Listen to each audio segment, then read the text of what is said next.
আমার বাবার মৃত্যুর আগে ওনার জমি বিক্রির বড় টাকা বড় ভাই অ্যাকাউন্টে রেখেছে এবং আমার মা সহ তাই বোনের টাকার অংশ ওখানে আছে। আমাদের হিসেবে রাখা অর্থটি ভাই এখন কাউকে দিবেন না।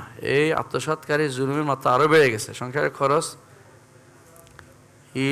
হাইলাইটস নাকি খবর পাতি ও যাক ইউটিলিটিস এগুলি দেওয়া বন্ধ করে দিয়েছে। আমি ভাই ও মাকে নিয়ে আলোচনা করতে চাই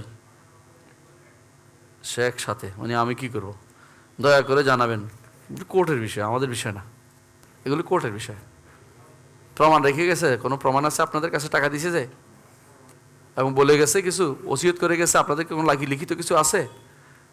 এগুলো দেন দরবারের বিষয়, আলেমদের দেন দরবার কাজ না। আমরা বলতে পারি যে সে আল্লাহর কাছে আর আগুন খাচ্ছে সেই ব্যক্তি, যে ব্যক্তি অন্যায় আগুন খাচ্ছে, এই ব্যক্তির উচিত আল্লাহকে ভয় করা এবং তার সম্পদ বুঝিয়ে দেয়া, যার সম্পদ তাকে দিয়ে দেয়া।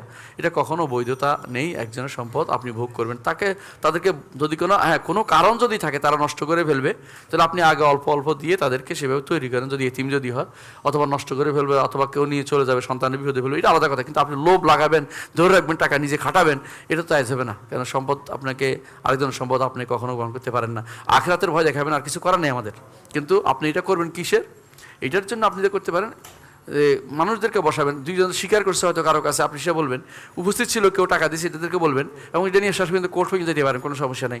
আপনার হক আদায় করার জন্য আপনি কোর্টও করতে পারেন, কোনো সমস্যা নেই। কিন্তু আমরা কিছু করতে, এই বিষয়গুলো আমাদের হাতে না, আলেমদের হাতে না। আলেমরা বলে জায়েজ না জায়েজ মাসালা, আমরা আজকেও বলেছি, আলেমরা দারোগার কাজ করে না বা কোনো পুলিশের কাজ করে না। আলেমরা